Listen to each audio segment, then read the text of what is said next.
Taith yr iaith.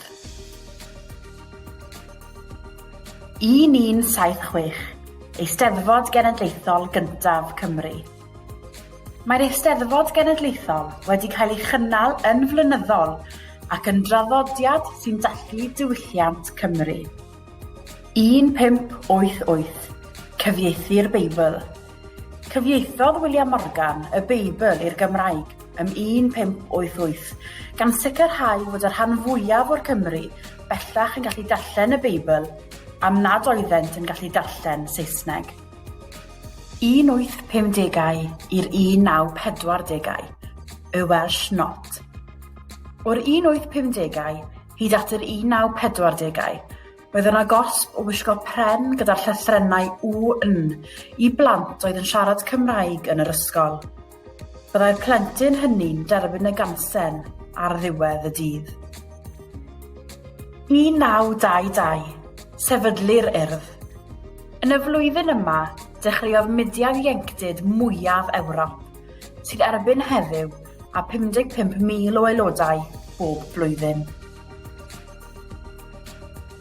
1977, BBC Radio Cymru. Sefydlwyd y sianel radio Gymraeg gyntaf gan y BBC. Roedd pobl ar draws Cymru bellach yn gallu derbyn adloniad yn Gymraeg. 1982, S4C.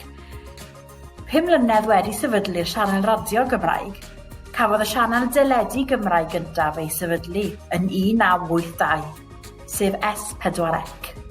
1997, pleidleisio i sefydlu Senedd Cymru.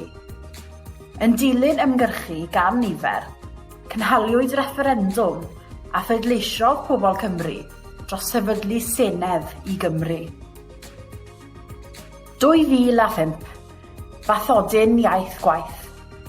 Cafodd y bathodyn yma ei greu i bobl wisgo i ddangos eu bod nhw'n gallu siarad Cymraeg yn y gweithle.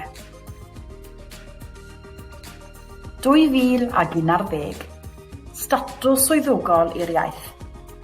Cyflwynwyd y ddeddf iaith oedd yn rhoi hawliau i bobl Cymru dderbyn gwasanaethau yn y Gymraeg.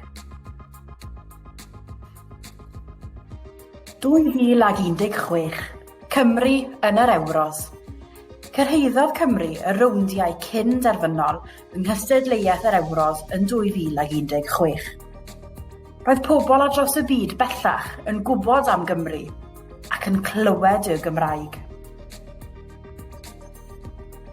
Ac erbyn heddiw, mae tua 855,000 a 200 o siaradwyr Cymraeg sy'n parhau i gynyddu.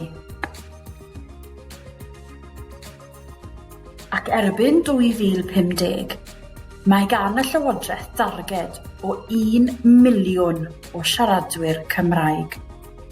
Mae gyda ni gyd rhan i chwarae i ddefnyddio ein iaith. Defnyddia dy Gymraeg.